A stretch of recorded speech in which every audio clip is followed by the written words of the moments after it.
பாட்டாளி மக்கள் கட்சிக்கு உள்ளேயே கூட்டணி கோஷ்டி என இருந்தால் கடும் நடவடிக்கை எடுக்கப்படும் என்று அக்கட்சியின் நிறுவனர் ராமதாஸ் எச்சரிக்கை விடுத்துள்ளார்.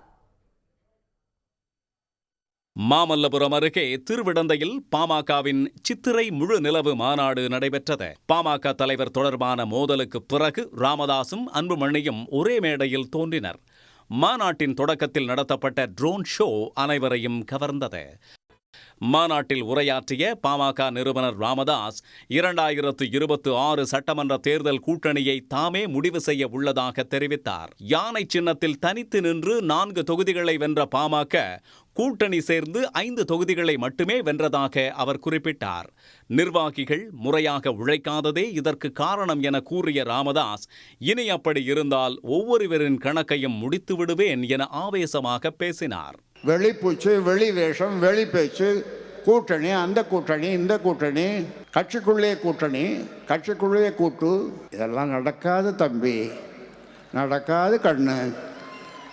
அதனாலே நீ உன்னை திருத்திக்கொள். இல்லை என்று சொன்னால் இன்னும் 4 செல்ஃபோன் வச்சுருக்கிற, இன்னும் 4 வாங்கிக்க, பொழைச்சிக்கோ, ரியல் எஸ்டேட் பண்ணிக்கோ. ஆனால் நீ இந்த கட்சியில் பொறுப்பில் இருக்கவே முடியாது. அது யாராக இருந்தாலும் சொல்லுகிறேன். அதனாலே உங்களை நீங்கள் மாற்றிக்கொள்ளுங்கள். இல்லை, மாற்றுவதற்கு வருவான் இந்த ராமதாஸ் நியமிப்பான். நன்றாக ஞாபகம் வைத்துக் கொள்ளுங்கள். இனி ஏமாற்றும் வேலை நடக்காது, காக்கா பிடிக்கிற வேலை நடக்காது. பின்னர் உரையாற்றிய பாமக தலைவர் அன்புமணி ராமதாஸ், வன்னியர் சமூகம் வாக்கு வங்கியாக மட்டுமே பார்க்கப்படுவதாக தெரிவித்தார். தவேக தலைவர் விஜயையும் மறைமுகமாக அன்புமணி ராமதாஸ் விமர்சித்தார். ஓட் பேங்க் அவ்வளவுதான். உங்களை எப்படி பார்க்கறாங்க? ஓட்டு பேங்க் அவ்வளவுதான். தேர்தல் நேரம் வந்தா உங்களை பயன்படுத்துவாங்க. தேர்தல் முடிஞ்சு போச்சு. ஏன்னா நீங்க யார் பின்னாடியே போயிட்டு இருக்கீங்க.